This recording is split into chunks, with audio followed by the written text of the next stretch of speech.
Bueno, antes de nada agradeceros a todas y todos los que habéis venido, que me gustaría estar en círculo, porque esto me parece que es un mogollón de complejo y en círculo creo que sería mejor y más cómodo para todas y para todos, pero bueno, lo vamos a hacer así que no pasa nada. Lo primero que voy a hacer es una cosa, porque no es una charla al uso como son las otras, una conferencia al uso en la que os venís aquí, os limitéis a escuchar y vais a vuestra casa con una charla que os han soltado, ¿no? Lo que se trata de que interactuemos y que por lo menos saquemos algo claro, ¿no? Entonces, os voy a repartir unas movillas de plastilina, ¿vale? Y simplemente quiero que, durante toda la charla, simplemente quiero que vayáis construyendo algo que a vosotros y a vosotras os guste, ¿vale? Simplemente eso, construir algo que a vosotros y a vosotras os guste y luego veréis el significado que tiene. Si lo puedes repartir, ha sido útil. Vale, gracias. Y vale, eso va a ser lo primero. Lo segundo, hay unas cartulinas rojas ahí y lo que vais a hacer, las vais a tener más o menos cada una, ¿vale? La partís y tenéis dos trozos de cartulina, cada uno a cada lado, ¿vale? Y luego sigue diciendo para qué sirve, en primer lugar, ¿vale? Vamos a repartir las cosas y luego vamos haciendo. Bueno. Antes de nada, también lo que me gustaría deciros es que la charla no pretende dar respuestas, sino generar interrogantes, ¿vale? O sea, no pretendemos que cuando salgáis de esta charla tengáis adquirido una serie de respuestas, sino que tengáis un montón de preguntas y que vosotras mismas en vuestra casa cuando lleguéis, pues las resolváis y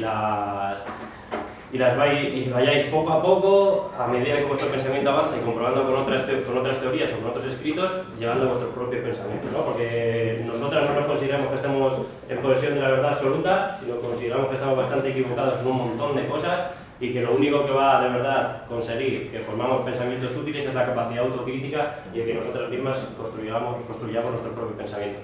Si Marcos, repartes los folios esos. Vale, ahora van a repartir unos folios rojos. Los partís por la mitad, el rotulador no hace falta. ¿vale? Sí, y luego paso un rotulador, ¿vale? Pásalo las dos cosas. Y simplemente quiero que escribáis en el folio en rojo que tengáis uno y lo partís en dos, ¿vale? Simplemente quiero que en ese folio escribáis lo siguiente. Lo primero que se os viene a la cabeza cuando escucháis el término nación, ¿vale? Pero no quiero que penséis, o pueblo, no quiero que penséis mucho o volvéis la cabeza, sino lo volvéis locos de la cabeza, sino lo primero que se os venga a la mente. Lo primero cuando escucháis el término nación. Vale, tirad un boli por ahí que no tenéis, ¿vale? Y los del fondo pues ir pasando un boli, o ir poniendo, ¿vale? Vale, paralelamente, como confío en que sepáis hacer dos cosas a la vez, vais construyendo con la plastilina algo que queráis, o sea, que os guste, de verdad, algo que luego... O sea, construir algo que os guste con la plastilina, algo que os mole, algo que realmente os... no sé, algo que queráis representar y que le tengáis cariño o aprecio.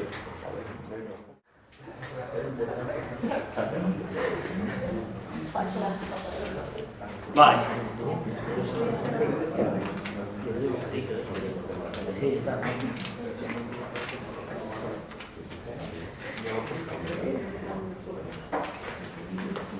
Vale, digo lo que habéis escrito, ¿vale? Bandera, territorio, frontera, nación, cultura, sentimiento, sectorialidad impuesta, nación, población, pueblo, competencia, costumbres, pueblo pequeño, nación, desconocimiento. Vale, habéis escrito un montón de cosas diversas, ¿vale? Y creo que esto lo único que muestra, o lo que muestra realmente, es que sobre el término nación hay un montón de desconocimiento o un montón de teorías distintas, ¿no?, que hablan de ese concepto. Y de hecho, si os fijáis, si nos ponemos a estudiar o a leer un poco sobre ese término, pues hay un montón de controversia, ¿no? Primero, que si queréis analizamos las corrientes, vamos a analizar simplemente un autor, que es el más referente del capitalismo, que es Adam Smith, que dice que nación es solo aquella que tiene un Estado, ¿vale? Bajo su punto de vista, indudablemente las castellanas no seríamos una nación. Pero bueno, luego hay distintas teorías, ¿vale? Tanto socialistas, más marxistas o más libertarias. Vamos a ver, si queréis, empezamos analizando ambas, analizamos las más marxistas o más socialistas y luego vamos hacia las más libertarias. Bueno, para nosotras, para comprender lo que viene siendo el capitalismo, y para muchos marxistas de la época, es importante comprender la cuestión nacional, ¿no? Ya que si no sería imposible explicar la situación que se establece a veces en distintas naciones, cómo una oprime a otra para sacar sus recursos, o cómo una está superpuesta sobre otra, o a veces esas colonias de interior que también son explotadas por el capitalismo, pero de una forma distinta por otra nación, como pudiera ser Castilla, ¿no? Este debate que nosotros, o estas dudas que nosotros tenemos, no son de ahora, sino que vienen de bastante tiempo atrás, ¿vale? De hecho, Marx y Engels al principio, cuando empiezan a hablar de esta cuestión, lo que viene a decirnos es que incluso ellos se ven favorables a los procesos de invasión y de colonización de otros pueblos, como puede ser la India, ¿no? Y también tienen, por lo que hoy es para nosotros, una concepción errónea de lo que sería Simón Bolívar, ¿vale? Ellos lo que viene a decir es que el hecho de invadir la India lo que haría sería garantizar que se generase un proletariado más fuerte que luego pues, resolvería o que generaría una lucha de clases con la que pudiese salir vencedor. Bueno, esa contradicción que ellos tienen en un primer momento la resuelven poco a poco y paulatinamente en Europa, ¿vale? Ante la cercanía de los procesos de emancipación en Irlanda o los procesos de emancipación que existen en Polonia, ellos no solo empiezan a despertarle simpatía a esos procesos, sino que se muestran favorables a los procesos de independencia, ¿no? Y puedes decir, buah, este chico ya aquí nos cuenta esto y se lo está inventando, pero bueno, hemos traído unas pequeñas frases que atestiguan eso, ¿vale? Simplemente. Hablando de Polonia, dicen, liberarse de la presión nacional es la condición básica de todo desarrollo saludable y libre. No es tarea nuestra disuadir a los polacos de sus esfuerzos para ganar las condiciones de su desarrollo futuro o decirles que desde un punto de vista internacional su independencia nacional es cuestión completamente secundaria, cuando al contrario, es la condición de toda colaboración internacional.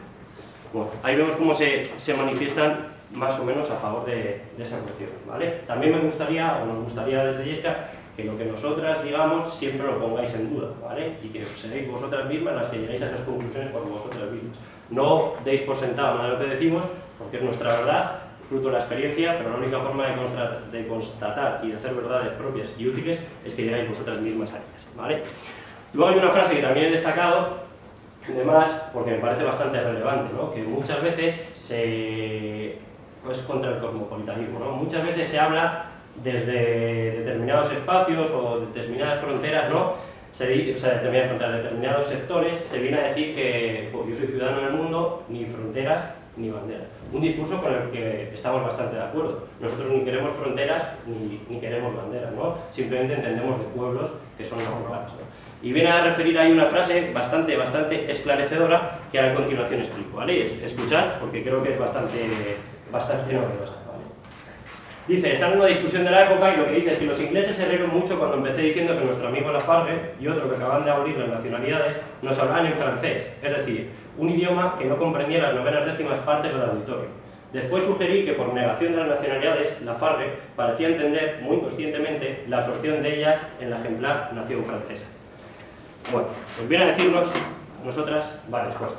Primero, que los pueblos son un hecho natural, ¿vale? Como muestra, que tiene unas características determinadas y que son propias, ¿no? Como puede ser la lengua. Y muchas veces ese cierto cosmopolitanismo, curiosamente, solo se despierta cuando es la nación oprimida la que manifiesta su deseo de ser y existir, ¿vale? Y nunca se manifiesta ese cierto cosmopolitanismo con el orden social estable. Es decir, mientras los estados, ese cosmopolitanismo que viene a decirnos que los estados existen y que son naturales, entonces no pasa nada, durante ese tiempo están callados, pero cuando la nación oprimida manifiesta su deseo de existir o de tomar decisiones por sí misma, es cuando ellos manifiestan eso que ni fronteras ni banderas. Pero realmente lo que están en su inconsciente es legitimando las fronteras impuestas por el capitalismo, las fronteras de los estados capitalistas, ¿no? Bueno, luego hay otro mito que también se dice normalmente desde las tesis marxistas, bueno, desde la izquierda más españolista, ¿no? Que es que los obreros no tienen patria. Seguramente todas y todos nos hayamos cansado de escuchar esas citas, ¿no? Que los obreros no tienen patria, y bueno, creemos que es de honestidad hacerlos partícipes y conocedores de cómo es el texto o la cita entera, ¿no? Dice, se acusa también a los comunistas de querer abolir la patria, la nacionalidad. Los obreros no tienen patria. No se les puede arrebatar lo que no posee. Más, por cuanto el proletariado debe en primer lugar conquistar el poder político, elevarse a la condición de clase nacional, constituirse en nación, todavía es nacional, aunque de ninguna manera en sentido burgués. Bueno, creemos que con esto, a buen entendedor, las palabras son. Y después de ellos, no termina ahí la tradición más marxista, ¿no? Sino que se sigue definiendo o purificando, por así decirlo, y se llega a un punto en el que Lenin, por ejemplo, va definiendo un poquito más ese concepto, ¿no? Lenin es de las primeras, en un primer momento, pues sí que se muestra a favor del derecho a decidir de los pueblos, y derecho a autodeterminación. De hecho, es de los primeros que habla de la soberanía nacional y los derechos de las naciones como sujetos políticos a decidir su futuro, ¿vale? Pero en un primer momento es algo que lo tiene como, bueno, sí, pues como la izquierda un poquito españolada, ¿no? Lo tiene ahí puesto porque hay que ponerlo, pero no llega a comprenderlo. Es a través de la revolución que hay en 1905, cuando observa el caso finlandés y cómo ahí realmente hay una contestación y él observa o llega a comprender más o menos que esa contestación se revela el fuerte arraigo que tiene en Finlandia el movimiento popular, y entonces él le da más importancia, ¿no? Y no solo declara ese derecho de autodeterminación y hace gala de ello, sino que además no quiere que sea un papel mojado, sino si quiere que se lleve a la práctica, ¿no? Con instituciones, dando autonomía, etcétera, etcétera. En esta época también destacan los Rosa Luxemburgo, que por sus características de su pueblo en concreto en Polonia, que era un momento bastante complejo, porque la burguesía sí que apoyaba a lo que era la rusificación, mientras que la nobleza apoyaba el nacionalismo polaco, pues es un contexto distinto. Y los errores de Polonia, creo que podemos extraer un montón de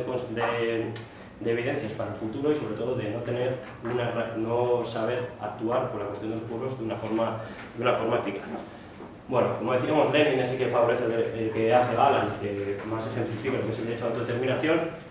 Y con el tiempo esto se va más todavía puliendo hasta llegar a la definición que da Stalin, ¿vale? Que para muchos marxistas es la más clara, la más evidente y la que más clarifica lo que es una nación y lo que no es, ¿no?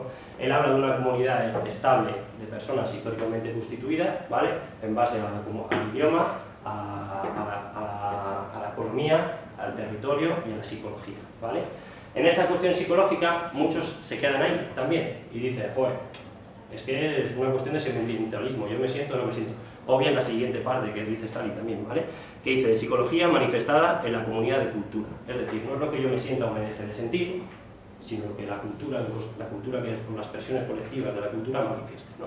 Desde ese punto de vista, nosotros consideramos que Castilla sí que es una nación, ¿vale? Entendemos que es una comunidad de personas históricamente formada durante un largo periodo de tiempo en base a un idioma, que es el castellano, ¿vale? Se va conformando esa unidad desde el pequeño condado de Castilla, que en un momento se independiza, que poco a poco se va asentando en un territorio.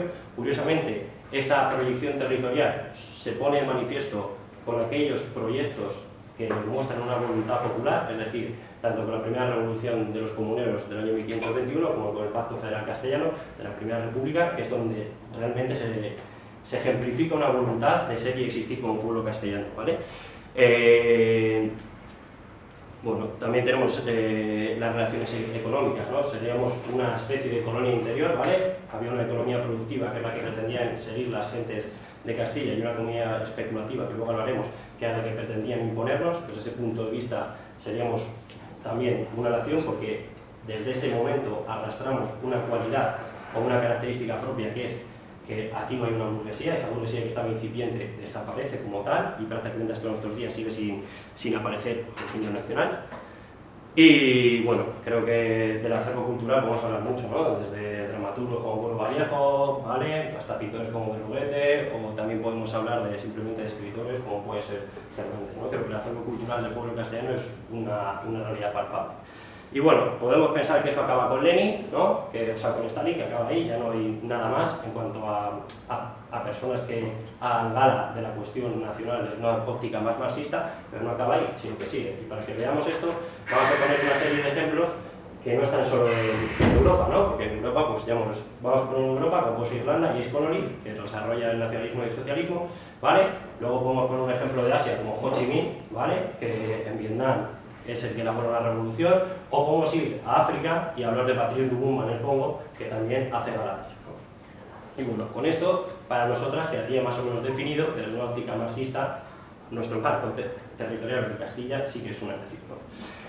Llegaríamos a un punto en el que creo que es el más interesante, sobre todo por el espacio en el que nos encontramos, que sería la cuestión nacional desde una óptica más libertaria, ¿no? o más anarquista. Y aquí llega este punto y es donde empezamos a cortocircuitar todo, ¿no? Empezamos aquí a volvernos locos, a decir, vale, pero ¿qué dices, hombre? ¿Cómo vas a ser anarquistas y nacionalistas? ¿O cómo vas a ser anarquistas y aprobar la cuestión nacional? Esto es una locura, tío. Si el nacionalismo es de racistas, de reaccionarios y además pues siempre tiene que ver con el Estado. Bueno, entonces, para desmitificar eso, podemos poner el ejemplo, así que se me ocurre, podemos ir a Estados Unidos, ¿no? Un grupo de personas que luchan bastante contra el racismo y por la igualdad de los negros, como son las Panteras Negras, que se denominan a sí mismos nacionalistas panafricanos. Bueno, cuando menos Ya lo que son racistas no van a ser, ¿no? Porque son unas personas que luchan por la igualdad entre razas, así que eso de nacionalismo y racismo igual ya hay que ponerlo un poco en duda. Luego podemos seguir, ¿no? Y decir, no, pero eso es cosa del Estado y no sé qué. Entonces podemos llegar a leer a Bakunin y decir un par de frases, ¿no? La nacionalidad no es un principio humano universal, es un hecho histórico, local, que al igual que todos los hechos reales e inofensivos, tienen el derecho a exigir la aceptación general. Y luego, otra frase, por ejemplo. Por eso me siento franca y constantemente el patriota de todas las patrias oprimidas. Y podemos pensar, joder, pues Bakunin se levantó un día, tenía un mal día y escribió esto, ¿no? Porque no me lo creo. Bueno, pues podemos leer a Kropotkin, que es otro de los más precursores del anarquismo, que dice algo así como: después de haberlo reflexionado largamente, que el fracaso de los movimientos nacionales en Polonia, Finlandia, Irlanda, etc., reside en el problema económico, en Irlanda la dificultad principal proviene del hecho de que los jefes del movimiento, grandes propietarios, igual que los ingleses, vaciaron el movimiento de emancipación nacional de su contenido social. Me parece que en cada uno de estos movimientos de emancipación nacional se nos reserva una tarea importante: plantear el problema en sus aspectos económico y social. Y esto paralelamente a la lucha contra la presión extranjera. Y la última, de Kropotkin, que es, si cabe, más esclarecedor. En todos los lugares donde el hombre se revela contra la presión individual, económica, estática, religiosa y sobre todo nacional, nuestro deber es estar a su lado. Bueno, parece ser que los anarquistas, o al menos los de la época, de momento, no eran muy reacios a manifestarse o a ponerse en favor del derecho a decidir de los pueblos, ¿no? ¿Y por qué será? ¿Están locos? ¿Se habían tomado las copas de más el día anterior? ¿O realmente había algo que llevarse detrás? Pues bueno, creo que Bakunin da el mismo la clave en otra frase, ¿no? Que dice: el Estado no es la patria, es la abstracción, la ficción metafísica, mística, política, jurídica de la patria. Las masas populares de todos los países aman profundamente a su patria, pero es este un amor natural. Y aquí creo que Bakunin, desde los pensamientos libertarios, da bastante en la clave, ¿no? Hace una separación evidente en lo que es la nación y lo que es Estado, ¿vale? Si antes proponía Adam Smith que una nación era solo aquella que tiene un Estado, pues aquí vemos cómo Bakunin plantea justamente lo contrario.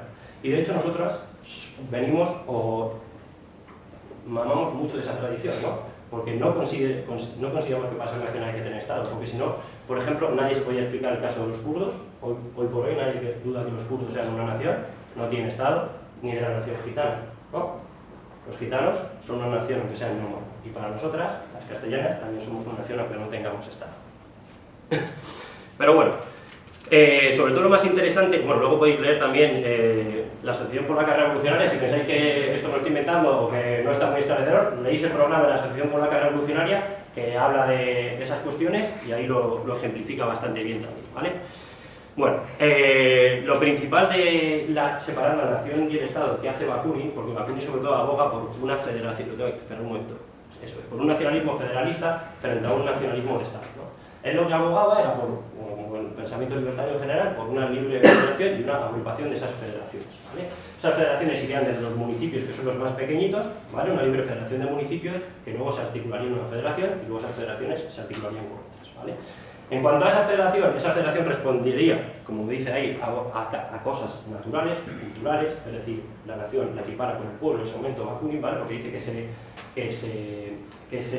o los postulados más libertarios hablan que es la cultura, las peculiaridades de un territorio, etcétera, etcétera, ¿vale? Eso es decir, hacen esa federación en base a condiciones culturales, etcétera, etcétera, ¿vale? Esto que podéis pensar que simplemente lo dice Bakunin o Kropotkin, luego tiene una continuación, ¿vale? O sea, por ejemplo, hay un poeta que se llama Bote en Bulgaria, que es anarquista, que también continúa con esa tradición. Udekov en Macedonia también continúa con esa tradición, ¿vale? Esa serie de rebeliones. Andreu Nin, en Cataluña, hace unos escritos bastante interesantes sobre ese tema, en el que pone de manifiesto eso, y eso tiene una continuación histórica del pensamiento libertario hasta nuestros días, ¿vale? Hoy por hoy, uno de los máximos exponentes del anarquismo, que es Bonanno, que está en la cárcel en Sicilia, creo que es, sí, en Sicilia, ¿vale?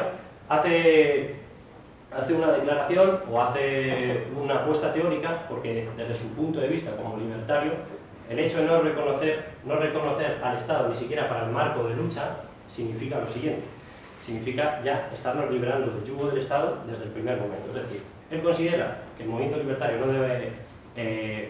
no debe organizarse contra un Estado, sino contra el pueblo, ¿vale? Porque eso sería el primer paso para no reconocer el poder del Estado, ni siquiera nuestra organización política. Y no solo lo hace él, ¿vale? Luego tenemos a Cavalieri, que es un libertario Sardo, que está en la cárcel, pero tenemos un montón de organizaciones, ¿no? Joder, pues estaría, por ejemplo, Negras Tempestes en los países catalanes, u otras que también emanan de esa tradición. Bueno, sería interesante, por ejemplo, con el caso vasco, porque es como ellos han sabido mamar de esa tradición libertaria y llevarla al presente, ¿no? Hay dos figuras, como son Arnaldo Solano o Bacharre, que son estructuras más o menos libertarias de tiempo atrás y que hoy por hoy mantienen. Y nosotras también tenemos varias estructuras de esas que ahora veremos, ¿vale? Que creo o creemos que el pensamiento libertario debería empezar no solo a utilizar, sino a conocer, porque creo que creemos que hay un bastante desconocimiento en torno a ese aspecto. Vale, esto sería la primera parte en la que queremos mostrar un poquito, derribar tópicos y contradicciones, como definir que Castilla puede ser una nación desde postulados más marxistas o más libertarios, ¿vale?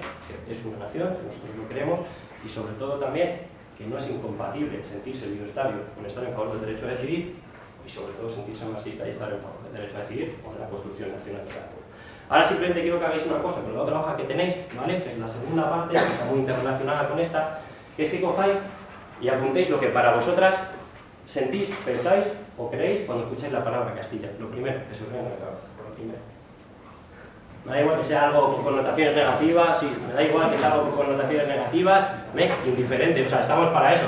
Somos conscientes de la realidad que rodea a nuestro pueblo y sabemos lo que pasa, así que si alguien va a poner algo negativo, no se moleste porque es algo natural. Vale, esto lo he hecho para que ahorremos tiempo en el siguiente momento, ¿vale?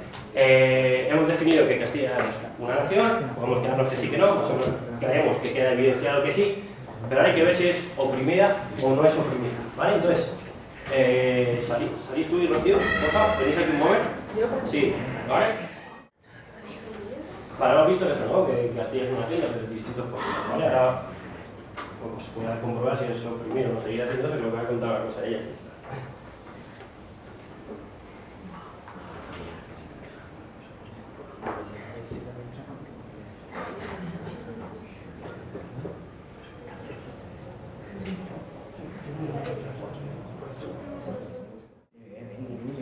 Vale, os pongo en situación, ¿vale?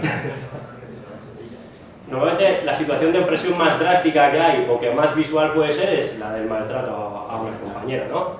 Entonces ellas van a ejemplificar el maltrato a una mujer, ¿vale? Va a haber dos casos. Ella, que va a ser un caso determinado de maltrato, y ella, que va a ser otro caso. Bueno, yo soy una mujer maltratada. Hace tiempo que me di cuenta, pero bueno, soy consciente de lo que he sufrido y con la ayuda de mis amigas y de la gente que me rodea, pues poco a poco voy mejorando y solucionando el problema. ¿Esa sería una? Vale, pues yo soy una mujer maltratada, pero considero que la culpa principal es mía, porque creo que tengo actitudes que no debería tener y provoco que mi compañero pues tenga actitudes agresivas conmigo y de poco respeto. Vale.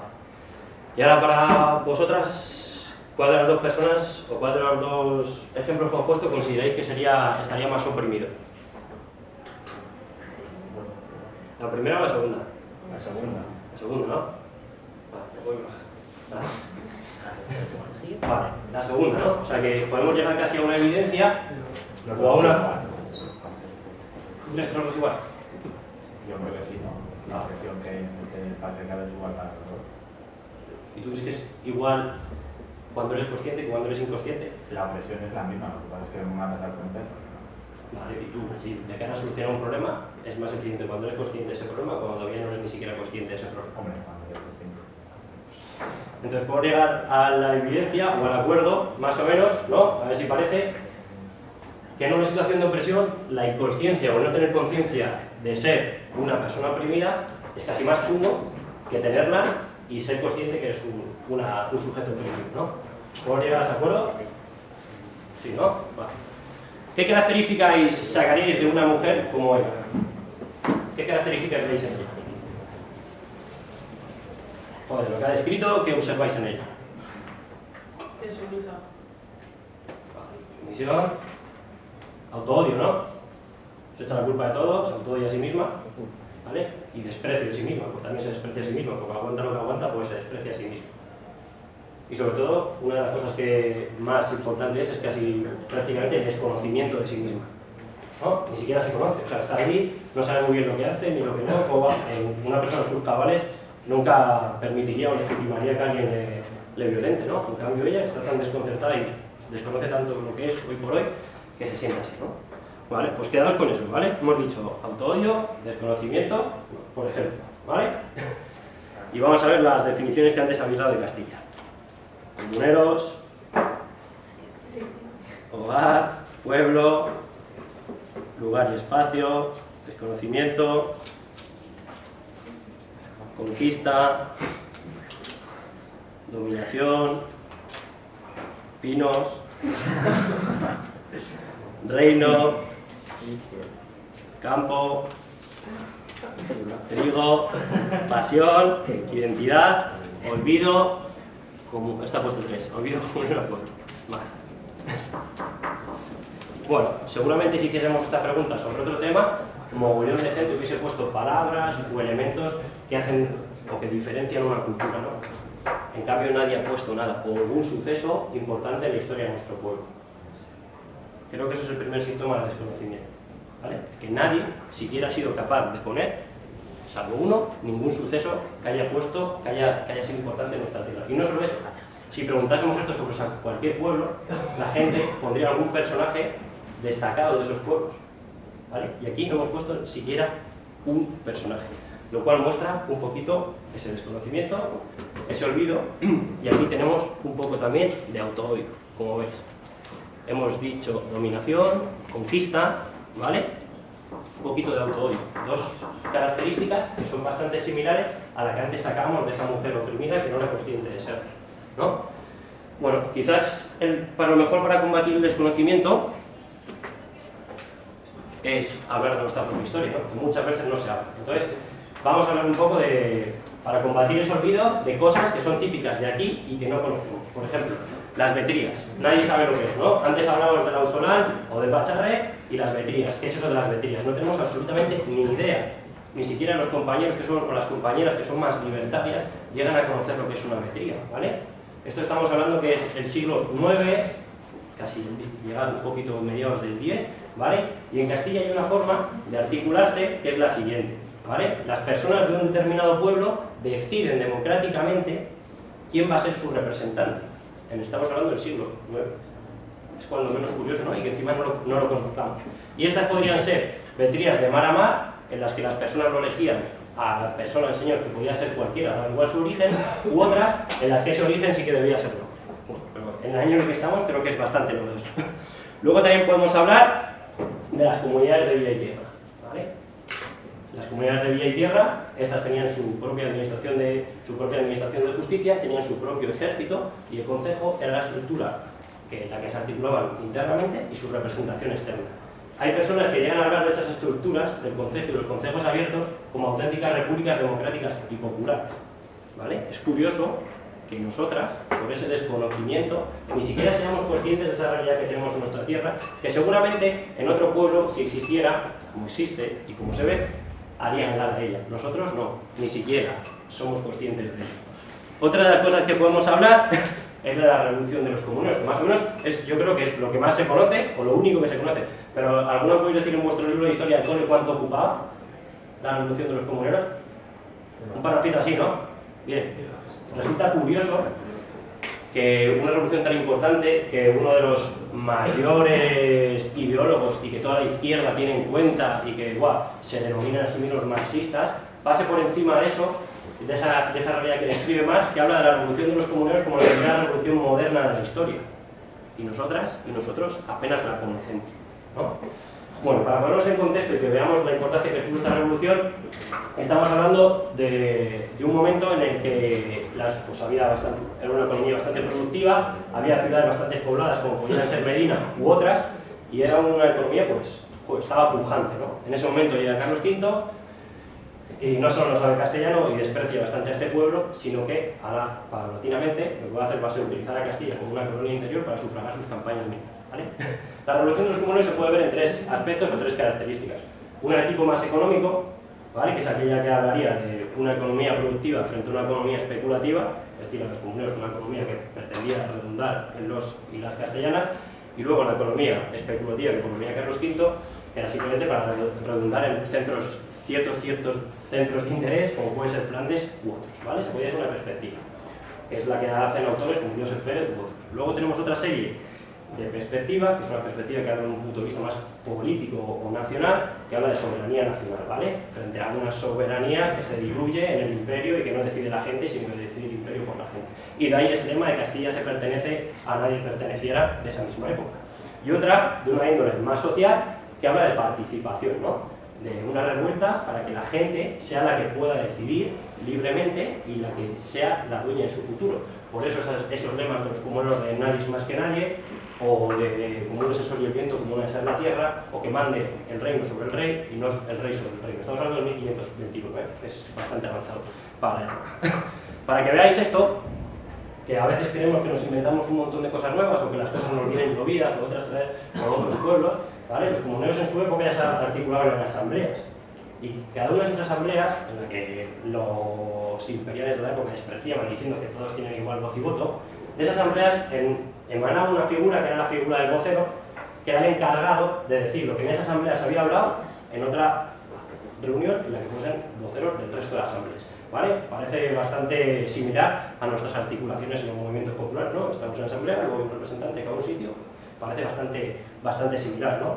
Ese vocero, para que os hagáis una idea, hay una especie de anécdota, perdona, hay una especie de anécdota que cuenta que el vocero no dijo lo que la asamblea dijo y entonces fue ejecutado, ¿vale? Para que nos hagamos idea de la importancia que tenía la figura del vocero en esa época. Este movimiento comunero, que lo que reclamaba era que volviera la soberanía al pueblo trabajador castellano, al pueblo castellano, ¿vale? Que él decidía su futuro. Es un movimiento que sí que empieza, en el que participan elementos pues, de la nobleza, etcétera, etcétera, pero que luego, paulatinamente, que es la parte más interesante, se va desligando la nobleza de él y deja en manos del movimiento popular casi todo el movimiento comunero. De hecho, algunos historiadores hablan que se empiezan a esbozar los primeros intentos o ideas de una formación republicana, ¿vale? Sin tener en cuenta nada. ¿Vale? Esos son los últimos historiadores que hablan sobre este tema. ¿Vale? Y estamos hablando del 1521. ¿Os imagináis en 1521 una frase como la que hemos dicho antes, ¿no? Que como no es el viento, como no es la tierra, pues resulta revolucionaria hasta para nuestra época. Pues imaginaos en 1521 cómo se hizo. Bueno, muchas personas creen que aquí se acaba todo y que ya está. Los comuneros se acabó ahí y ahora llegan en el 83, aquí unos tíos y unas tías y me dicen que no, que somos castellanos y castellanas. Y aquí no pasa nada entre medias. Ahí se acabó eso y dejó de existir. Eso es parte de nuestro desconocimiento que nos lleva a ser oprimidos, a no tener conciencia propia, ¿no? De no saber quién somos, ¿vale? Después de esa época, bueno, que es bastante importante, ¿no? ¿Vosotros os imagináis que una mujer estuviera en esa época al mando de un ejército, que aguantase con la resistencia unos cuantos meses, ¿no? Y que no fuese objeto de ensalzamiento por parte del feminismo como una mujer empoderada que se gobierna a sí misma? ¿Os imagináis eso? Pues a todos nos resultaría chocante, ¿no? Decir, joder, estamos ensalzando aquí personas de no sé qué año y una mujer que por sí misma lleva a los ejércitos y es la voz cantante de encima de una revolución en la que todo el mundo tiene igual voz y voto, y no la ensalzamos, nos resultaría chocante. Pues eso pasa en Castilla. María Pacheco es una mujer que llevó el mando de los ejércitos desde que los comuneros perdieron la batalla en 1521 hasta el 1522, que cuando termina en Toledo, ella llevó a Gala y fue la que se mantuvo como cabeza visible del movimiento comunero, y aquí absolutamente nadie la recuerda. ¿Por qué? Preguntémonos por qué. Porque como hemos dicho antes, la charla no puede dar respuestas, sino generar interrogantes. Bueno, podemos pensar que ya acaba la historia, pero en uno de los libros que habla de la revuelta de las comunidades en el sur de Castilla y parte de Extremadura, que lo que dice, bueno, lo que nos viene a decir es que se escuchaban cantares en contra de la Iglesia y de los imperiales allá por el 1525-26 en sitios u urnas, sitios o lugares como Vallecas, que lo cita literalmente. Luego llegamos, por ejemplo, a finales de ese mismo siglo, ¿no? Que podemos pensar que esto se acaba. Pero, por ejemplo, Cervantes en el Quijote, para que os hagamos una idea de cuando hablamos del marxismo antes, de la tradición en la que se emanan las culturas, Cervantes en su libro, el Quijote utiliza una frase que es algo así como que no se meta en comunerías, o que sí, que no se meta en comunerías, ¿vale? Lo que hace es una asociación clara entre comunero y rebeldía, ¿vale? Entre ser comunero y ser rebelde. Y en el siglo XVII, para que nos hagamos una idea, Quevedo, ¿vale? Que no es muy progresista, que digamos, dice una frase que es la siguiente, que es: Lucifer es el primer comunero, porque se rebela contra la autoridad, ¿vale? Creo que también es interesante y nos da idea de cómo pervive ese sentimiento comunero, no solo en la memoria popular y más colectiva, sino también en la memoria un poquito de la gente de la cultura, de las élites culturales que escriben, ¿no? Creo que eso también es esclarecedor. Y podemos pensar, bueno, pero son hechos aislados o de determinados comentarios en libros, etcétera, etcétera. Bueno, pues así llegamos al siglo XVIII, donde un mogollón de autores empiezan a reflexionar sobre por qué Castilla, que había tenido esas instituciones tan democráticas, deja de tenerlas, ¿no? Y por qué pues, hay un proceso impositivo en otros pueblos, como Cataluña, de esas mismas leyes, y reflexionan sobre eso y se vuelven un poco locos diciendo, bueno, vamos a ver, tenemos una tradición de estructuras populares y de autogobierno y ahora estamos con esto, ¿no? Entonces llegan ahí un poco a un choque entre el progreso popular que había en Castilla y el progreso y la reacción que hay en sus gobiernos, ¿no? Y en el siglo XIX casi es cuando principalmente se establece un hecho que es bastante importante, sobre todo desde ópticas libertarias, que si lo conocieran yo creo que les suscitaría bastante interés, al menos a mí y a nosotras lo hace, ¿no? Que es cuando se crea la sociedad secreta de los y las comuneras, ¿vale? Es una sociedad secreta que muchos os sonará y digo, la sociedad secreta, masones, no sé qué, nada que ver. Los masones estaban totalmente confrontados con la sociedad secreta de los comuneros. Estamos hablando de este siglo, y en este siglo es la única sociedad secreta que permitía la participación de mujeres. También resulta curioso que nadie en el feminismo de nuestro pueblo se haya dedicado a estudiar este caso, ¿no? Estamos hablando del siglo XIX, las mujeres participan igual empiezan a participar en el movimiento de la sociedad secreta de los comuneros, ¿vale? Esta sociedad secreta tenía una articulación que era bastante novedosa, y ahora oímos hablar todas y todos del confederalismo kurdo, ¿verdad? Y decimos, guau, qué guapo, una estructuración de confederación que supera los marcos estatales, no sé qué interesante, sobre todo ópticas libertarias, es súper interesante.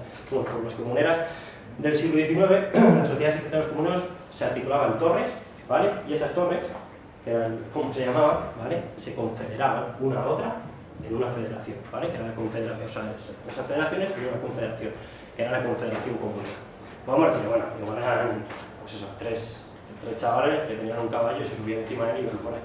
Pero no, las estimaciones más bajas hablan que era en torno a 15.000 hombres y las más altas hablan que eran en torno a 60.000 hombres. Pues hombres y mujeres, ¿vale? Pero la historia sabes que la escriben los hombres y todo lo que encuentras o casi todo habla en masculino. Bueno, entre estas personalidades hemos querido señalar un par de ellas, ¿no? Puede ser Riego, Espronceda, ¿vale? Eran dos personalidades de la época bastante importantes, pero sobre todo nos ha gustado destacar a dos personas importantes como eran Rotalde y Arpuente, ¿vale? Que ellos hablaban de una cosa bastante importante y novedosa, que habla de ese confederalismo, ¿vale? Ellos hablaban de la confederación y del poder municipal en el siglo XIX, y no solo eso, sino que también hablaba, Arpuente en concreto, de una confederación de pequeñas repúblicas. Estamos en el siglo XIX. Creo que cuando menos es bastante curioso. Y lo más curioso, o lo más novedoso, para que hagamos idea del movimiento comunero, lo que fue, lo que es y lo que ha sido, ¿no? Destacan las declaraciones que hizo Florencia Estrada, ¿vale? Que lo que abogaba, fijaos, en este siglo, lo que decía, ¿eh? Quería hacer un fondo de tierras expropiadas para la gente y que las consumieran en arrendamiento, ¿vale? Para que las tengan en uso pero no fueran suyas y pagaran una renta al ayuntamiento. O sea, flipad lo que están diciendo, ¿vale? Para mucha gente, como la PA, propone algo muy similar, ¿no? Que es que cogemos, expropiamos una vivienda, tenemos un banco de viviendas que no sean, las dejamos para que las utilicen, pero no sean suyas de propiedad, ¿no? Eso es lo que está proponiendo la PA, y esto lo propone en el siglo XIX con nombre de la Sociedad Secreta de los Comuneros. Cuando menos es novedoso y cuando menos resulta chocante que nosotras mismas no conozcamos esta realidad, ¿no? A mí por lo menos me lo resulta bastante. Y podemos pensar, vale, siglo XIX se acabó, ya no existen más los comuneros ni nada de eso. Bueno, pues esto es bastante curioso, pero curiosamente, en el siglo XX, bandera republicana, color morado, en honor a los comuneros y las comuneras de Castilla, ¿vale? Muchos republicanos y mucha gente ni siquiera conoce eso, ¿no? Que ese morado es en honor a los comuneros y comuneras de Castilla.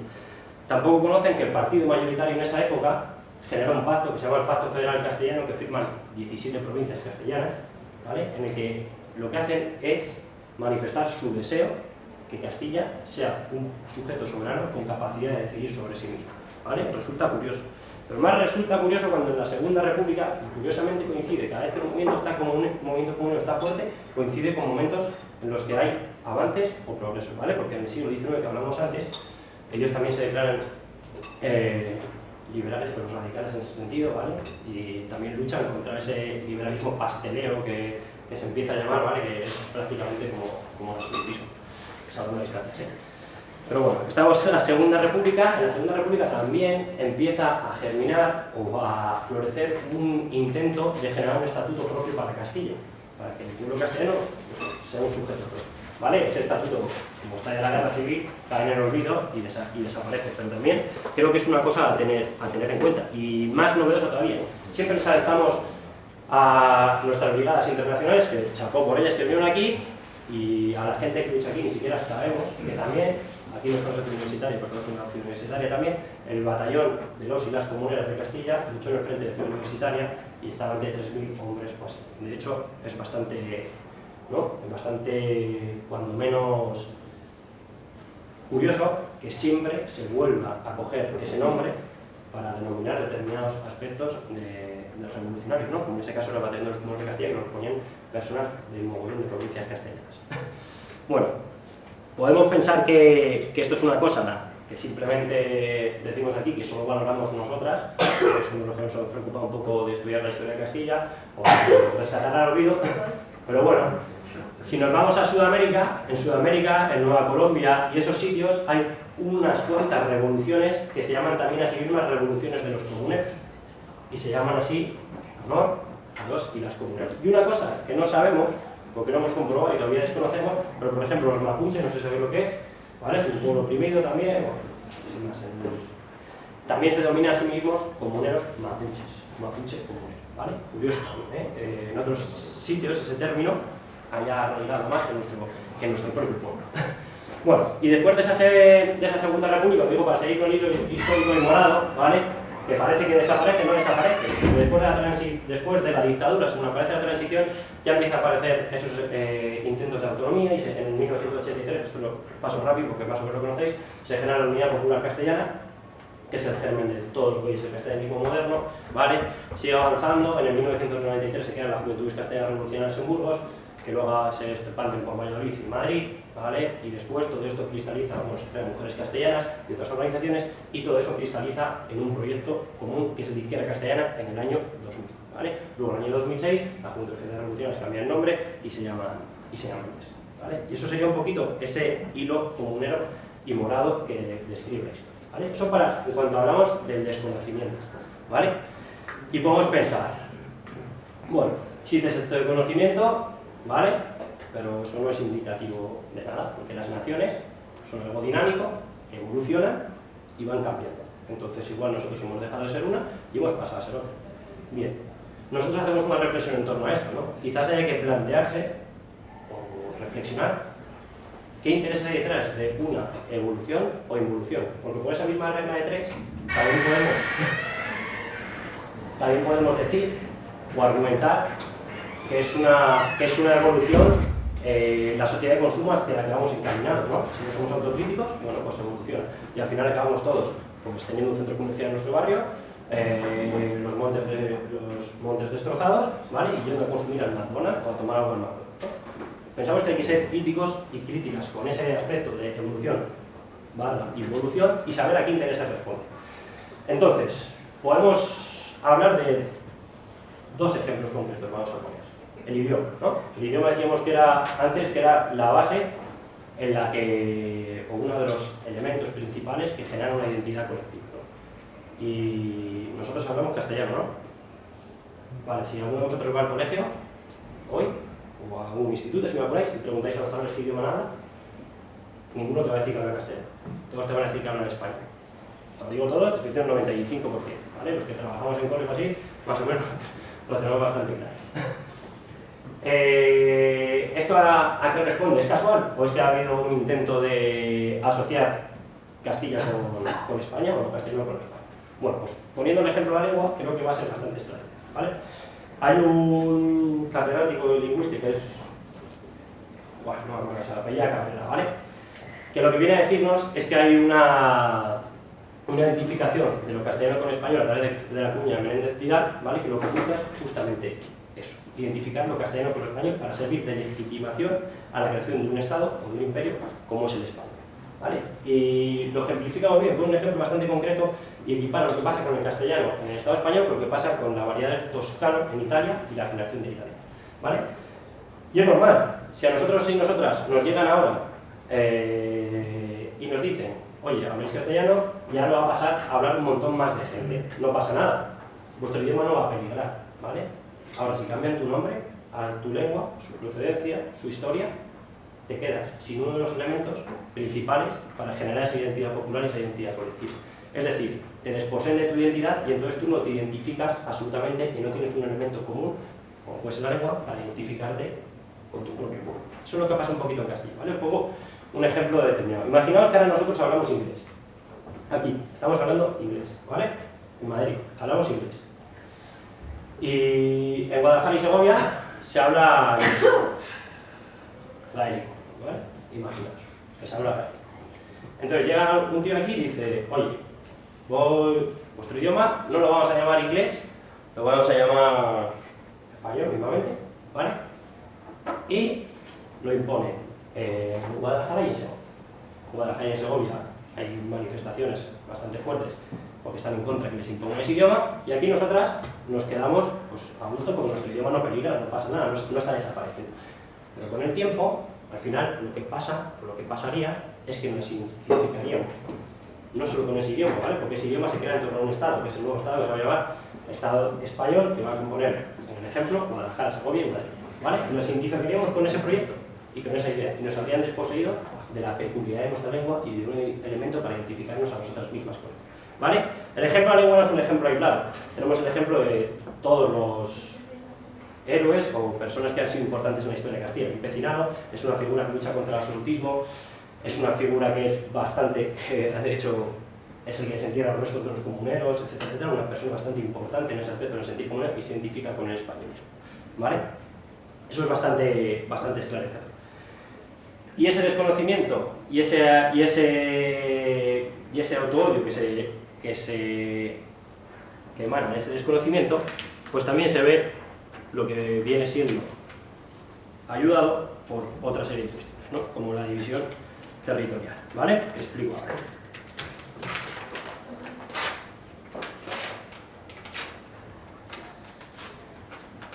Vale, ¿veis esta hoja? A ver, ¿no?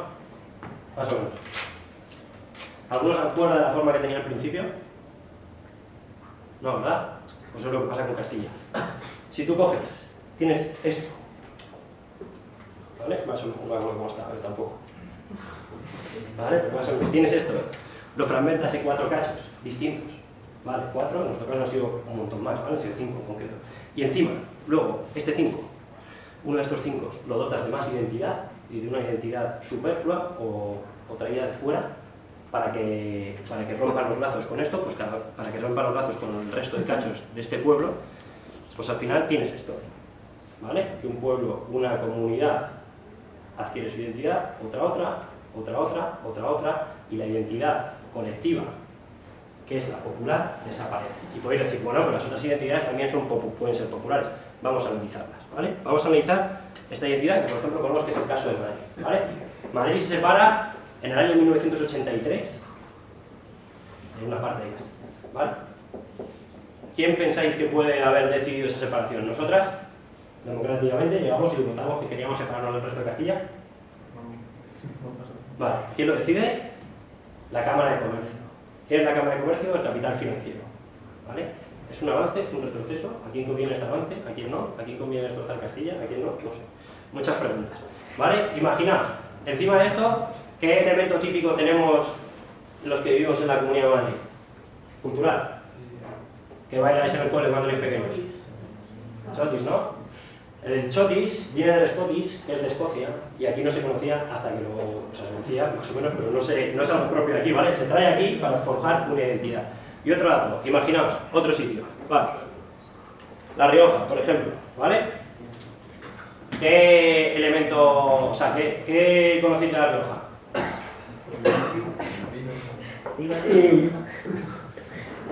Os pongo el ejemplo de la bandera para que veáis la artificialidad de esta separación. La bandera de La Rioja, pensáis que responde, como cualquier bandera, a algo cultural, ¿no? La bandera de La Rioja se hace en un concurso. Cada uno llega, elige un color y luego se hace una votación democrática, participa, increíble. La única vez en la que se hace una participación democrática hace muchísimo tiempo y la gente puede decidir. Y es para eso, ¿vale? Para generar una bandera que ni siquiera existía porque no tenía ningún arraigo cultural, ¿vale? ¿Paramos? Pues seguimos. Vale, eso imaginaos, o sea, eso simplemente es lo que ha pasado con nuestro pueblo, ¿vale? Teníamos una figura colectiva, se ha roto por la Cámara de Comercio y se han inventado otras identidades para ver si consiguen separarlas y romper por completo la identidad colectiva, en base a criterios económicos, pero de los y las que nos gobiernan, no en base a criterios políticos. Seguir haciendo lo de la plastilina. Bueno, repito lo de antes, ¿vale? Aquí podemos hablar o decir o pensar que esto suponen unos avances o que los pueblos van progresando, ¿no? Nosotros estamos muy de acuerdo con esa idea que la cuestión nacional y las naciones en el pueblo no son un estanco, sino que son algo dinámico, ¿no? Pero hay que ver, observar y ser autocríticos y sobre todo con a quién conviene esos avances y a quién no, ¿no? Creo que queda bastante demostrado, o por lo menos evidenciado, que esos avances son para generar un proyecto como es el Estado español, que es un proyecto que no es el nuestro, sino que es el de las élites dominantes, que luego hablaremos un poco de, ¿vale? Y luego se crean unas identidades en base a comunidades sin ningún rigor histórico, ¿vale? Lo que buscan es generar identidades distintas para romper lo que es nuestra identidad colectiva, que es la castellana. Y es más, os doy otro dato. Cuando se crea en el 1983 la Comunidad de Madrid, el capital financiero y la COE lo lleva adelante, pero no solo la Cámara de Comercio, no solo lleva adelante porque ella quiera, sino también con acuerdo con parte de la burguesía catalana que no veía con buenos ojos que se crease una comunidad castellana que pudiera hacer o poner en jaque sus intereses en sus determinados, ¿vale? Y ahora, ¿tienes una cartulina por ahí, Rocío, otra? ¿De la roja? No, sí. Pero puedo ir a por ella. No, tranqui, entonces. ¿Lo ponéis aquí, toda la plastilina? ¿Vale? Lo ponéis en esta hoja. Sí, en esta hoja, todo. En esa hoja.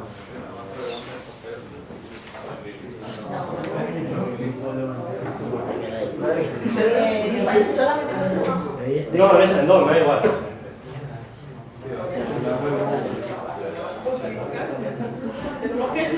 No, tenéis que dejarlo aquí, solo dejarlo rápido.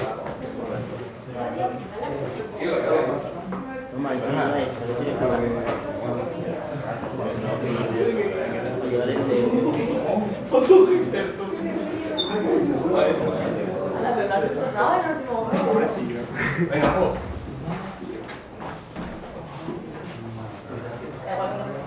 no, déjalo fijo. Marcos, esto lo has hecho tú, ¿no?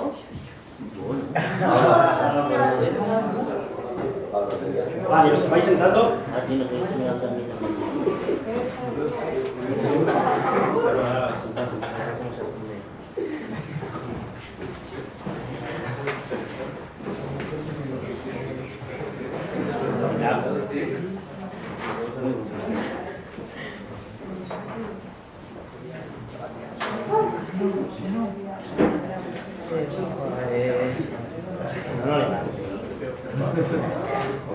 Yo puedo mover la cámara. Estáis sentados, ¿no?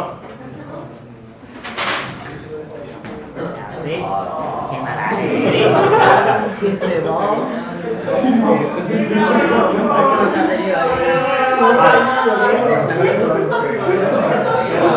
Vale, un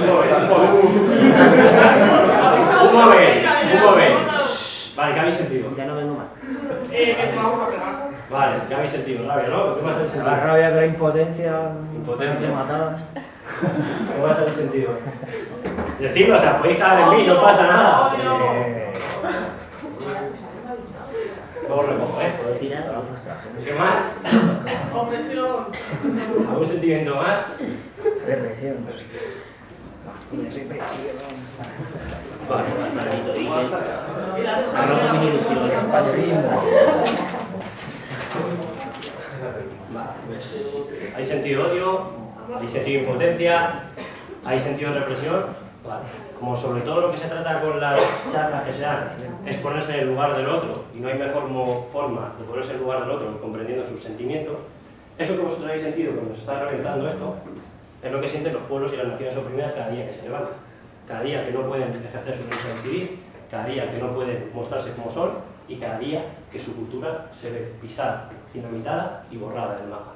Eso es lo que vosotros sentís, es lo que las culturas y los pueblos sienten cada día. ¿Vale? Y bueno, en esta cuestión de, una vez que hayáis comprendido lo que mucha gente siente cuando se borra del mapa su cultura o desaparece, o nosotras mismas cuando vemos cómo pisamos la tierra con nuestros pies caminan y cómo ante ella desaparece toda la tradición histórica, ¿vale? Esa rabia, ese sentimiento, pensamos que hay que vehiculizarlo y hay que dar herramientas para que deje las personas de sentirse así, ¿vale? Sobre todo, porque como decía Desmond Tutu, decía una frase que era bastante esclarecedora, ¿no? Decía que había algunos y algunas con su tibieza ante situaciones de opresión acababan por legitimar la opresión, ¿no?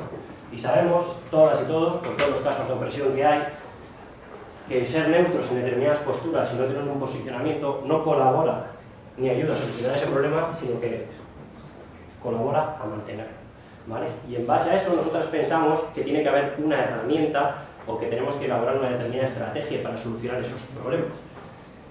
Y nosotras pues proponemos la siguiente estrategia, ¿no? Entendemos que el Estado español es el proyecto de las élites dominantes, de las oligarquías, el que defendió Franco en su momento, el que defendió Carlos V, el que defiende el rey Juan Carlos I o Felipe ahora, el que defienden todos los partidos del régimen con sus matices, pero que la acaban defendiendo, desde los colores más morados a los colores más naranjas, todos acaban defendiendo ese proyecto, ¿vale? Y nosotros, frente a ese proyecto que ellos llaman España, que es un proyecto de imposición jerarquizante, ¿vale? Y de dominación, y sobre todo donde la soberanía nacional se difumina en marcos supranacionales, como ahora quieren hacerlos con el TTIP, nosotras proponemos un proceso totalmente distinto, ¿no? Un proceso participado, asambleario, en el que todas y todas podamos decidir nuestro futuro, y sobre todo un proceso en el que la soberanía nacional residan los y las trabajadoras y seamos nosotras las que decidamos el futuro. Por eso esbozamos una especie de propuesta que hoy en día parece que coge más actualidad por lo que son los kurdos, pero que tiene, como hemos visto, una tradición histórica durante mucho tiempo en Castilla, que es la de generar la Libre Federación de Provincias Castellanas, ¿vale? Es un proyecto participado, abierto, y en el que nadie se lo obliga a estar, sino que es la voluntad la única que indica si se quiere o no se quiere estar, ¿vale? Ese proceso simplemente es un proceso que se está construyendo, que poco a poco se va gestando y que esperamos que todas y todos podamos contribuir en él, ¿no? Sobre todo para no caer en situaciones como las que contribuir a que la gente se siga sintiendo así y sobre todo a que destroce nuestra cultura y nuestro pueblo. Pero no es una visión romántica, sino que es una herramienta, ¿no? Entendemos que toda esa, fruto de nuestro análisis y nuestra experiencia, de toda esa tradición de lucha de los y las trabajadoras que se ejemplifica en el marxismo o en los pensamientos más libertarios, nos están indicando o nos muestran una tendencia, que es que cada pueblo tiene unas características comunes, más o menos generales, que tienen unas soluciones comunes a sus problemas, y no nos sentimos humildemente en la capacidad de decirle a otros pueblos cómo se tienen que articular o lo que ellos o ellas tienen que hacer. Simplemente nosotros nos vamos a articular nuestra realidad concreta para dar soluciones a una realidad histórica, cultural que tenemos. Y nada más, ahora si queréis hacer preguntas, perfecto. Yo quería saber si puedes explicar un poco si el caso de Cantabria es parecido al caso de La Rioja y todos esos que has dicho que no tienen rigor histórico, porque yo tengo muchos amigos cántabros de este tema. A ver, hay un autor que define Castilla como esa nación de límites difusos. Yo estoy bastante de acuerdo con eso. En cuanto a Cantabria, pues si miras históricamente y haces un análisis histórico de la realidad concreta, pues hasta que en el 1983 se genera la Cámara de Comercio, divide la comunidad autónoma y la genera, no hay un rigor histórico para decir que es diferente, muy diferente a la provincia castellana. De todas formas, antes de nada, la Libre Federación de Provincias Castellanas se basa en la voluntad. Entonces, de primeras, si la gente de Santander decidiera no formar parte del proyecto, no. Ahora te explico, para nosotras. sí que forman parte, por tradición, por cultura, por historia, ¿vale? Forman parte del pueblo castellano. De hecho, si te fijas, hasta 1883, creo que es, o así, tiro de memoria, hasta esa fecha, no había... pertenecían a la provincia de Burgos, ¿vale? No había propia provincia de Santander.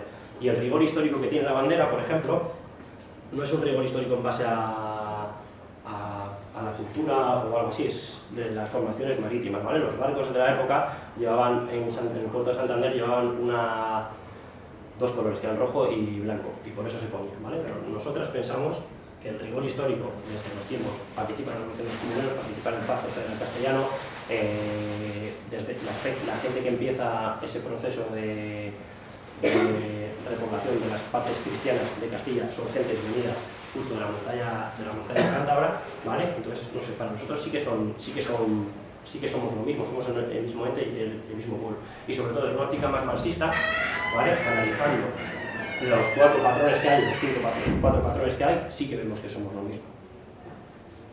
No sé nuestra opinión, que no tiene por qué ser verdad, es nuestra verdad.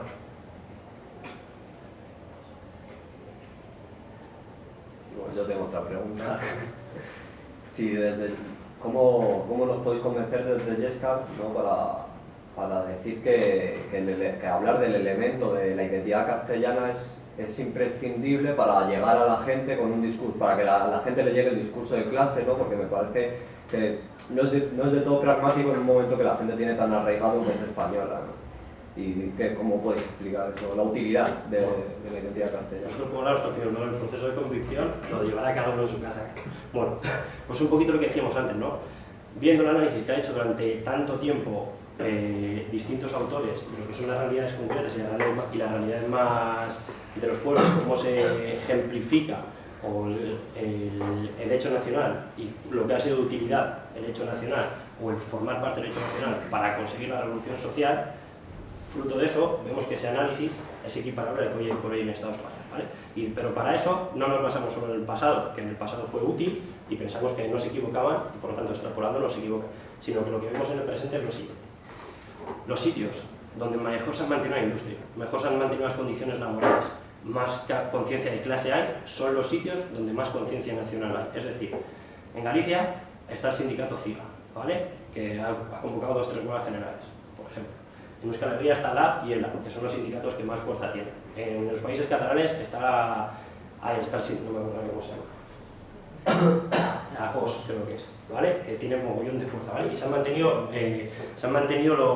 hay sindicatos con mayor fuerza, la izquierda donde más fuerza tiene, en base a que hay un proyecto nacional, ¿vale? Un proyecto propio que la gente siente como suyo. Y luego, pensamos, el Estado español, ¿vale? El Estado español para nosotros es el marco territorial que utiliza el capitalismo y que ha utilizado el capitalismo para explotar mejor a la clase trabajadora. Es decir, el proyecto popular, el proyecto de los y las trabajadoras, para mí, nunca, y para nosotras, nunca va a ser equiparable al proyecto que tienen las élites. Es decir, el Estado español, ¿quién defiende? Si nos fijamos en el caso concreto de Cataluña con sus matices y con sus lo que queráis, pero ¿quién defiende la unidad de España en el caso de Cataluña? Sale la COE, sale el PP, Podemos, Ciudadanos, todos cierran filas, los medios de comunicación, todos. O sea, entendemos que el proyecto español es el proyecto de las élites y no el de la clase trabajadora, pero no solo por eso. Hablamos de nuestra propia experiencia y hablamos de nuestra tradición histórica y vemos como si Castilla existe, el Estado español capitalista desaparece. Es decir, cada vez que Castilla ha tenido voluntad de ser y voluntad de articularse como proyecto político, lo que han hecho ha sido dinamitar esas ansias de existir del pueblo castellano porque veían que su invento se acaba. Y no solo lo vemos nosotras y nosotros, sino, por ejemplo, después de la transición, cuando se hace las comunidades autónomas, ellos también ven ese peligro y de hecho hay, no me acuerdo quién cito, no me acuerdo una frasecita exactamente, ¿vale? Pero ellos también ven ese peligro y por eso ven la necesidad de desmembrar Castilla. O sea, Castilla, si nos fijamos, es el 80 no, pero el 60% del Estado español. Entonces, si los castellanos tuviéramos nuestra propia identidad propia, construida, el Estado español capitalista se acabaría, que es lo que nosotras pensamos. Pero es más, frases como, a veces, no es tanto por análisis de la realidad concreta del pasado, como puede ser Marx o no sé qué, no sé cuántos, y análisis de la realidad concreta, como puede ser lo que hacemos ahora, sino también por lo que hablan los enemigos. Aznar, en un Villalar de 1993, lo que dijo es unas palabras textuales que dice que mientras él sea presidente, hará lo posible, era presidente de Castilla y León, hará lo posible porque en Villalar no se produzca ninguna fiesta nacional, ¿no? Entonces, a veces también por la importancia que dan los enemigos a tus actos, también acabas por convencerte de lo que pasa. De todas formas, nosotros hoy por hoy lo que abogamos no es por un proyecto en el que estemos solas las castellanas, no, llegamos aquí y no, abogamos por un proceso destituyente, ¿vale? Que va a ser coordinado, es decir, yo me voy a pelear con un vasco, con un catalán, con un gallego, etcétera, etcétera, para destituir el régimen, ¿vale? Y luego nosotras y nosotros haremos nuestros propios proyectos constituyentes heterogéneos, ¿vale? Que es un poquito lo que se trata de hacer. Y sobre todo, casi que te devuelvo la pregunta. Los catalanes, los vascos, la clase trabajadora vasca, catalana, gallega y andaluces ahí no quieren ser españoles. Entonces, ¿qué vamos a federar en una óptica republicana? ¿España con Cataluña y con Euskal Herria? ¿O Castilla, que es nuestra federación? Porque esas federaciones las vamos a hacer en base a estados que han creado el capitalismo o en base a lo que decía Stalin, de una comunidad históricamente constituida, etcétera, etcétera. Nosotros pensamos que es en base a eso y no en base a estados. Entonces, por eso. Pero bueno, esa es nuestra idea, que no tiene por qué ser. Y yo creo que es precisamente Castilla la que sale más beneficiada en el tema de la Constitución de España, ¿no? Porque simplemente impone su idioma y son los catalanes, o los vascos, los gallegos, los que no tienen representación ninguna en el Estado español. O sea, yo creo que directamente Castilla, aparte de también expandir el castellano por Sudamérica y todo eso, o sea que si en España se es una idea de construcción plurinacional, lo normal es que se abre castellano, se abre catalán, se abre castellano. El problema yo creo que es ese, que hay una imposición del castellano al resto de España, se ha construido España en base al nacionalismo castellano, que es normal entonces que los catalanes y los vascos no quieran estar en España. Como me vas a hacer esa pregunta, o sea, porque además es una cosa que sale y que mola un montón compartir un análisis distinto, ¿no? Porque es algo que se ha extendido prácticamente. Que Castilla no es más beneficiada. Bueno, hay una historia que dice que Castilla hizo a España y España se hizo a Castilla, que creo que es bastante real. De hecho, creo que lo primero que podríamos hacer es, ¿Castilla existe hoy? Castilla como tal, ¿no? Vale, si fuese la más beneficiada seguiría existiendo, ¿no? Ya, pero se habla castellano. No se habla castellano, se habla español. Ya, pero es que el español se ha construido en base a castellano. Claro, pero no se habla castellano, sino que se habla español. Es decir, tú te vas a Inglaterra, ¿vale? Y sales de Inglaterra, vas a Escocia y se habla inglés. No se habla británico, por ejemplo. Ahí sí podríamos decir desde esa perspectiva cultural, que los ingleses han salido beneficiados, o que su identidad se sigue manteniendo. Aquí es al revés, ¿vale? Es una perspectiva cultural. Nuestra identidad no se ha seguido manteniendo, sino que se ha perdido porque se ha diluido. Hoy no hay un elemento cultural que a los castellanos nos haga sentir partícipes de un proyecto común o de una cultura común, porque no existe, sino que directamente nos identificamos con el Estado que han creado, nos identificamos con España, en una perspectiva cultural. Entonces, en una perspectiva cultural, no creemos humildemente que hayamos salido ganando, sino que hemos salido más bien perdiendo. Yo creo que hemos salido todos perdiendo. Bueno, es fijo, pero nosotros culturalmente hemos perdido porque hemos perdido uno de los elementos fundamentales de identificación popular, que es la lengua. Pero luego te respondo, desde una perspectiva económica. Por ejemplo, cuando Carlos V empieza a gozar lo que es el imperio que tiene, ¿vale? A Castilla se la desposee. Castilla en teoría está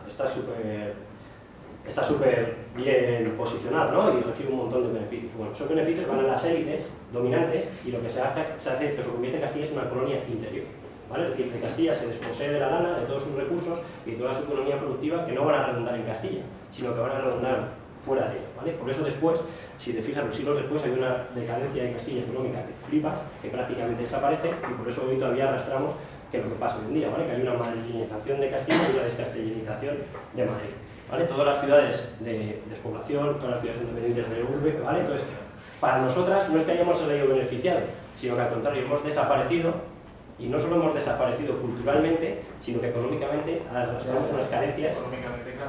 Económicamente arrastramos unas carencias que son abismales, ¿vale? Y si te fijas, en todos los pueblos que han mantenido un poco su identidad, hay una burguesía, vamos a ver, nacionalista, que ha conseguido mantener un poquito la economía. Aquí no existe esa, nuestra economía no existe. Pero yo la idea que tenía era esa, que pueden tener los catalanes o los vascos. Claro, por eso sacan antes a las dos chicas a que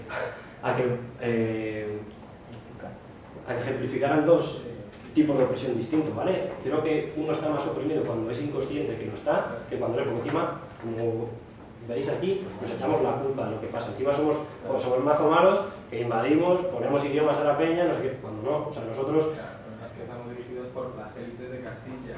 Bueno, las élites de Castilla no, porque no hay, como tal, no hay élites de Castilla. Bueno, las que habían las élites son españolistas en nuestro pueblo. Entonces, eso es otra de las cosas que tiene positiva el pueblo castellano, que el movimiento popular que hay en Castilla de por sí va a ser rupturista, porque la existencia de Castilla es de por sí algo revolucionario porque no se puede compatibilizar con la existencia del Estado español. Pero, no sé, joder, cuesta muy darse cuenta. De hecho, normalmente casi llegas a esta conclusión por autoodio hacia ti mismo y dices, joder, yo no soy español, me mola el rollo que llevan los vascos, me mola el rollo que llevan los catalanes, pero aquí, ¿qué soy? ¿Sabes? Yo creo que, o sea, que un ejemplo personal, como andaluz y militante en el movimiento castellano, o sea, tengo una perspectiva de ahí, me pasaba exactamente lo que tú estás diciendo. Yo asimilaba a España con el proyecto de Castilla, de hecho, algo que pasa mucho en otros movimientos independentistas, como son el gallego, el avechale, que han asimilado muchas veces que Castilla es España y tal. Yo creo que yo llegué un poco a la separación de las dos ideas de cara a que el proyecto de la burguesía castellana que existía en 1500, etcétera, ese proyecto de lo que es lo que llaman reconquista, ¿no? Lo que es la conquista cristiana de la península ibérica, ahí es cuando las oligarquías y la burguesía, es que no la burguesía exactamente, ¿no? Las clases dominantes de la época, su proyecto político no es Castilla, o sea, es obvio que vienen del origen de la corona de Castilla, eso no se puede negar, pero su proyecto político es España, y hoy en día su proyecto político sigue siendo España, para nada es Castilla, y de hecho Castilla como nación no se ve beneficiada absolutamente en nada, se ve beneficiada una parte, y de hecho si económicamente hay algún beneficio es en una región muy concreta de Castilla, que es Madrid, ya está, el resto de Castilla da mucha pena. Si yo le digan ahí que...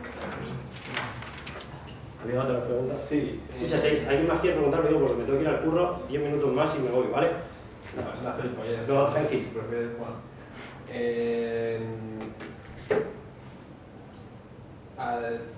dices que la burguesía castellana no existe. Personalmente, ¿qué postura tomarías en caso de que surgiera? Porque tal y como veo que planteas las cosas, estás buscando no quiero ser ofensivo. No, tranqui, pregunto con mucha calma. Estás buscando revivir, porque tú mismo has dicho que no existe ahora mismo una identidad cultural, un referente cultural castellano del que seamos las personas que vivimos aquí conscientes, de la misma manera que tú y tu movimiento queréis revivir o estáis reviviendo esta juventud castellana. No puede llegar a existir, no puede llegar a revivirse por un proceso que tampoco se me ocurre mucho cómo, pero una burguesía castellana que después, y la pregunta es como tal, ¿esta burguesía castellana realmente consideras que es imposible, porque has dicho que es imposible que exista, o que el movimiento castellano es per se rupturista, esta burguesía castellana, de existir, ¿qué papel tomaría dentro de...? Vale, existir existe. Es castellano porque vive en Castilla, pero no se identifica como un acto castellano, sino que se identifica a que cogiera la conciencia de Castilla. Vale, pues sencillamente no, o sea, termino lo que está diciendo, se identifica el proyecto español porque es el que nos conviene. Entonces, la burguesía rara vez se va a identificar con un proceso que para ella no es conveniente. Entonces, por eso decimos que es su imposible, dado su imposibilidad. Si la burguesía en determinados momentos ha escogido banderas de determinados pueblos es porque veían ellos una convivencia para supervivencia, ¿vale? Pero hoy por hoy en Castilla, que alguien se denomine castellano, desde una óptica burguesa no le va a reportar ningún beneficio. Por eso decimos que no. Y luego, la pregunta que me hacías no era si no voy a pervivir de alguna, o sea, resurgir de alguna otra manera. ¿Vale? Para nosotros no es una cuestión romántica o cultural, ¿vale? Que igual a veces se da esa imagen, como hablamos tanto de la cultura, ¿vale? Sino que entendemos que el conocer nuestra historia no es algo romántico, sino es una herramienta para el futuro. Entendemos que la cultura no es más que la experiencia colectiva que se acumula durante años en la transmisión, eso es la cultura, ¿no? La experiencia colectiva de las luchas que se va articulando año tras año. Entonces lo tenemos como una herramienta del futuro. Y lo que pretendemos es que esas herramientas sirvan para generar una ruptura democrática y que haga que no exista, que la lucha de clases se vivencie y se evidencie nuestro marco territorial que creemos que es el eficiente. Pero por eso nosotros pensamos que el proyecto que tenemos que dar, o el proyecto que hay que dar, o el marco de lucha que hay, porque nosotros, por ejemplo, yo por ejemplo no me considero nacionalista. Yo simplemente me articulo en mi realidad territorial concreta, popular, que es Castilla. Los que considero que son nacionalistas son otras personas que se denominan españoles y me imponen a mí un marco territorial, ¿vale? Eso, entonces nosotros lo que decimos simplemente es eso, nos vamos a articular en nuestra realidad concreta, que es Castilla, y ahí vamos a marcar nuestra lucha. Y eso es la mejor, es porque consideramos que es la herramienta eficaz para ganar o para vencer la lucha. La última, por favor. Tu partido, la castellana, o sea, como herramienta de soberanismo, ¿no sería más lógico que se uniese a partidos de izquierda soberanistas del resto del Estado y no a la izquierda estatal? Va, te explico. Primero, yo no soy de izquierda castellana, soy de Illesca. Pero Illesca no es lo mismo. No, ahora explico eso, que además es súper interesante, ¿vale? Y termino con esto.